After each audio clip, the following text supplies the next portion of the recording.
Halo semuanya, jadi kami dari kelompok Stardust. Di sini kami akan melakukan presentasi mata kuliah komputasi paralel. Saya sebagai moderator di sini akan memulai sesi presentasi, yaitu mengenai perbandingan kecepatan komputasi dalam machine learning menggunakan CPU dan GPU. Oke, langsung saja perkenalan para anggota. Baik, selanjutnya perkenalan anggota. Dimulai dari saya, Xavier, sebagai ketua. Saya Kiven. Saya Lianto. Saya Roberto Alessandro. Dan saya Marcelino. Baik, selanjutnya akan diteruskan oleh anggota. Berikut merupakan bab pertama, yaitu pendahuluan. Pendahuluan yang berisi tentang rumusan masalah.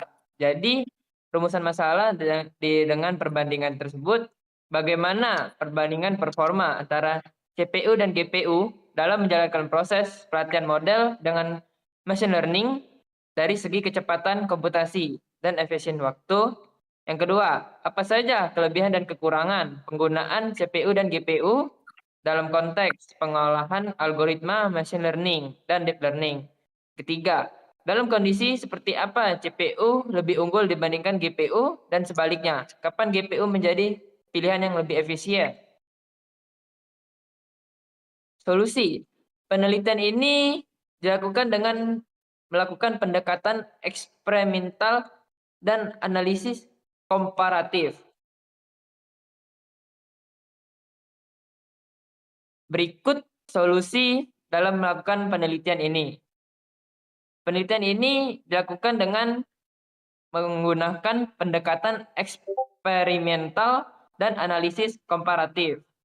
Dengan membandingkan performa antara CPU dan GPU yang dianalisis dengan melakukan pengujian langsung terhadap pelatihan dengan beberapa model machine learning yang menggunakan kedua jenis perangkat keras.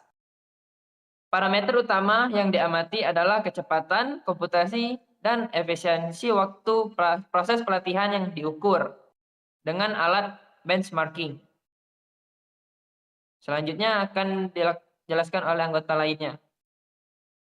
Oke, saya akan menjelaskan perancangan dan cara kerjanya. Next.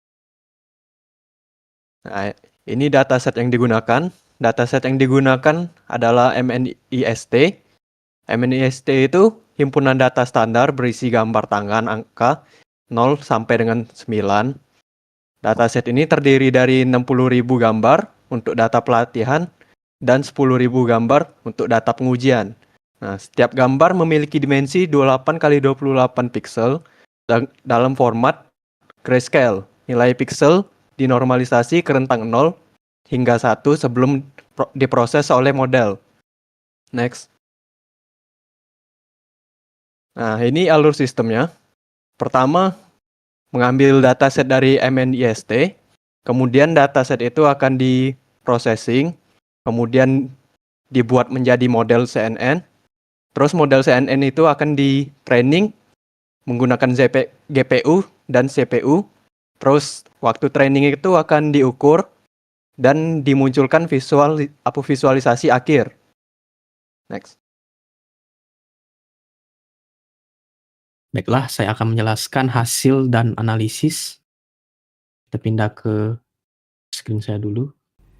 Baiklah, di sini aplikasinya sudah menunjukkan ya, kalau sudah menghasilkan kalau ini nih sudah selesai ya, dengan akurasi sebesar 93%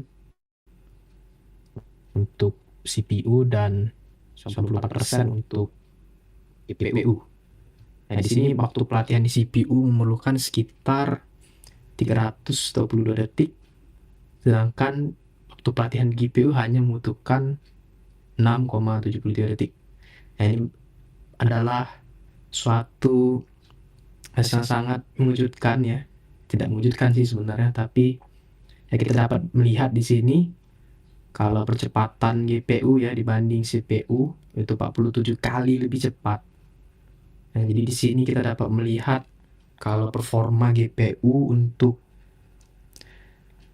machine learning ya, atau proses pelatihan itu lebih efektif dibandingkan menggunakan CPU. Kita lanjut ke kesimpulan ya. Oke, jadi di sini ada kesimpulan ya.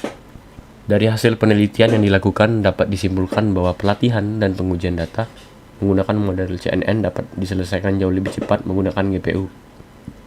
Dan membandingkan dari GPU dan CPU tadi, dan terbukti bahwa GPU itu lebih cepat dibandingkan CPU. Hal ini dikarenakan CPU itu yang tadi dites hanya memiliki 2 core, sedangkan GPU yang kita tes itu memiliki ribuan core, CUDA core dari Nvidia, sehingga dia bisa melakukan parallel computing lebih efisien daripada CPU.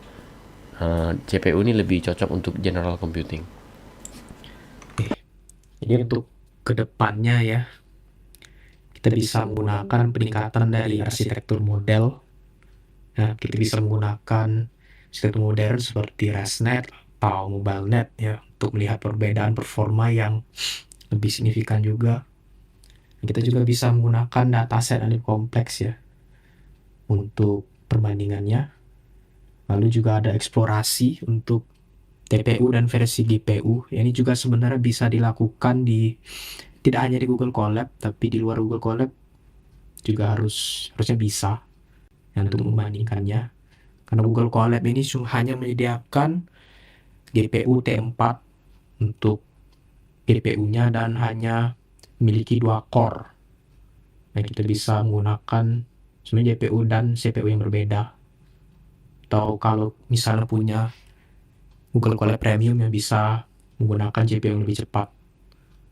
Lalu untuk pengujiannya ya di sini kami menggunakan Epoch 1 ya. Tidak banyak untuk eksperimennya atau iterasinya. Jadi karena kan satu epoch saja memerlukan waktu sekitar tadi 322 detik ya, atau kurang lebih 5 menitan untuk running. Lalu untuk terakhir ada pengukuran konsumsi sumber daya. Tentunya kalau misalnya kita menggunakan CPU ya, atau apalagi tadi yang untuk pelatihannya saja menggunakan waktu kita sebanyak 5 menit ya, cukup lama. Jadi masa akan datang yaitu dapat ya kita ukur konsumsi sumber dayanya biar tidak terlalu memboros sumber daya. Mungkin segitu saja. Ya, baik, sekian presentasi dari kami. Mungkin ada kurangnya, kami mohon maaf. Mungkin kalau ada pertanyaan boleh ditanyakan. Baik, kami ucapkan terima kasih untuk sampai sini. Kami sudahi presentasi pada hari ini. Terima kasih.